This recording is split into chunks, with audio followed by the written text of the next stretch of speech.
Bienvenue dans TRF Chronique, épisode 110. Aujourd'hui, on s'intéresse à une personnalité politique qui semble pleine de contradictions, la ministre Aurore Bergé. Alors, qui est-elle vraiment?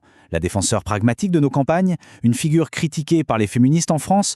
Ou alors une voix qui porte haut et fort pour les femmes à l'international? Pour essayer de comprendre, on va explorer ensemble les différentes facettes de son parcours. Cette déclaration, elle pose le décor d'entrée de jeu. Pas de grande théorie ici, on est dans le concret, le tangible. Aurore Bergé se positionne clairement comme la protectrice d'une France qui produit, une France qui veut être autonome. Cette phrase, c'est un peu le point de départ de son image de femme politique pragmatique, très attachée au terroir et à l'indépendance de notre pays. Alors, creusons un peu cette première facette, parce que ce n'est pas juste une petite phrase en l'air, c'est une vraie vision politique. Une vision où l'agriculture est carrément le pilier de notre souveraineté. Voyons comment ça se traduit dans ses actions et ses prises de position. Ce qui est intéressant, c'est la cohérence de sa démarche. Prenez la crise de la jaunisse qui a ravagé la filière de la betterave. Face à ça, elle a martelé un principe simple mais très fort. Pas d'interdiction sans solution. En gros, on ne va pas désarmer nos agriculteurs sans leur donner d'autres armes pour se battre. L'objectif derrière tout ça, il est limpide. Il faut à tout prix éviter que la France, une grande nation agricole, devienne dépendante des autres.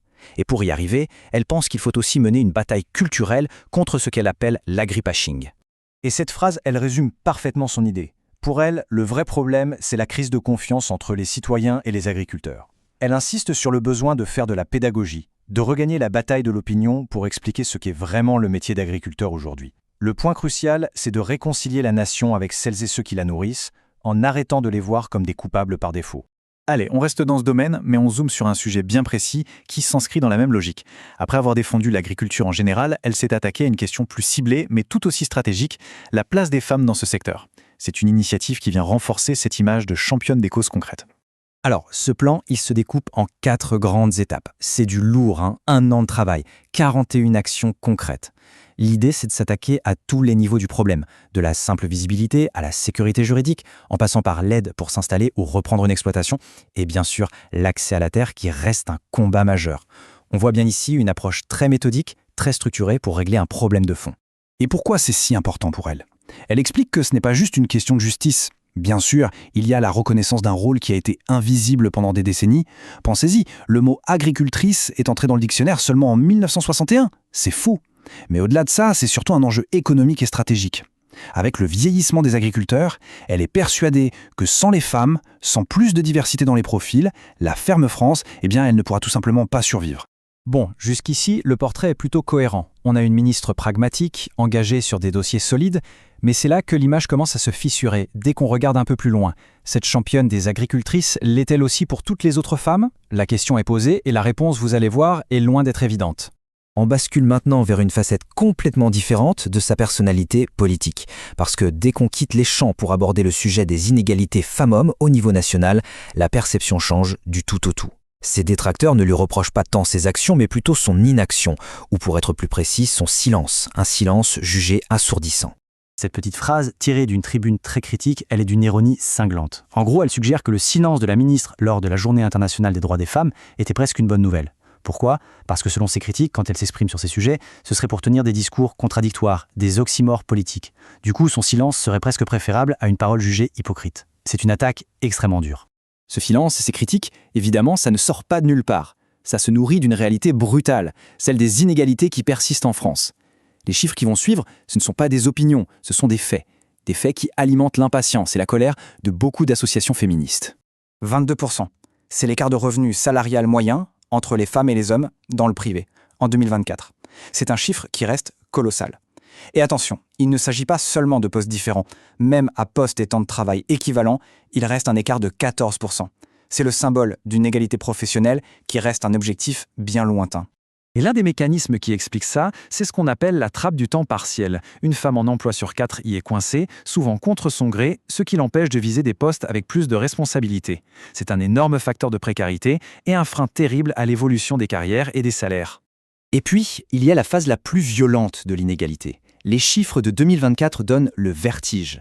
Plus de 272 000 victimes de violences conjugales enregistrées, 107 féminicides, 270 tentatives. Ces nombres, ce ne sont pas juste des statistiques, ils représentent une crise permanente. Et face à ça, ces critiques estiment que la réponse politique, et donc le silence de la ministre, est juste insupportable. Alors qu'on pourrait penser que le portrait est terminé, une ministre pragmatique d'un côté, mais critiquée pour son silence national de l'autre, un troisième visage apparaît. Et celui-là, il est complètement inattendu. Parce que si Aurore Bergé est silencieuse sur la scène française, elle a coécrit une tribune à l'Écho international où là, elle prend la parole avec une force incroyable sur la cause des femmes. Voilà la thèse de sa tribune. C'est un argument universel et très puissant. Pour elle, les droits des femmes, ce n'est pas un sujet comme un autre. C'est le baromètre ultime de la santé d'une démocratie. Là où les droits des femmes reculent, c'est toute la société qui étouffe. C'est une prise de position d'une ambition radicalement différente de ce qu'on a vu avant.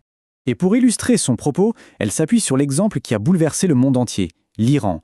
Elle raconte comment la mort tragique de Mahsa Amini, arrêtée pour un voile mal porté, a fait naître un cri de ralliement planétaire « Femme, vie, liberté ». Elle incite sur le fait que malgré une répression féroce, le courage des Iraniennes ne faiblit pas, que ce courage est le moteur d'une vraie révolution. Ça, c'est vraiment le cœur de sa pensée sur la scène mondiale. Partout, à travers l'histoire, quand la tyrannie avance, ce seraient les femmes qui sont à l'avant-garde de la résistance. Elles ne seraient pas que des victimes, mais les premières combattantes, la véritable ligne de front pour la défense des libertés. Sa position, coécrite avec l'essayiste Mona Jafarienne, est donc sans aucune ambiguïté. Les droits des femmes sont universels. Un point, c'est tout. Ils ne dépendent ni de la culture, ni de la géographie, ni de la religion. Ce n'est pas un concept occidental qu'on essaye d'imposer, mais l'expression même de la dignité humaine, valable pour toutes, partout dans le monde. Bon. On se retrouve donc avec trois portraits très distincts, qui ont l'air presque incompatibles. D'un côté, la pragmatique de la ferme France. De l'autre, la ministre silencieuse face aux inégalités chez nous. Et enfin, la porte-voix mondiale des révolutions féministes. Comment on fait le lien entre ces trois visages ? Résumons un peu la situation. D'un côté, une action très concrète, presque technique, sur le terrain agricole. De l'autre, un silence assourdissant sur les enjeux nationaux qui lui attire la colère des associations. Et pour finir, une parole forte, universaliste, presque philosophique sur la scène internationale. Trois styles, trois postures, mais une seule et même personne. Alors comment interpréter ces contradictions ? Est-ce que c'est une stratégie politique, où il est plus facile de défendre les femmes à l'autre bout du monde que de s'attaquer aux problèmes bien de chez nous ? Est-ce que ça reflète des convictions sincères, mais qui sont comme compartimentées ? Ou bien est-ce que c'est tout simplement ça, la réalité complexe du pouvoir, où on choisit ses batailles, celles qui sont jugées plus porteuses ou peut-être moins risquées que d'autres ? La question au fond reste entière. Quel visage est le plus authentique ?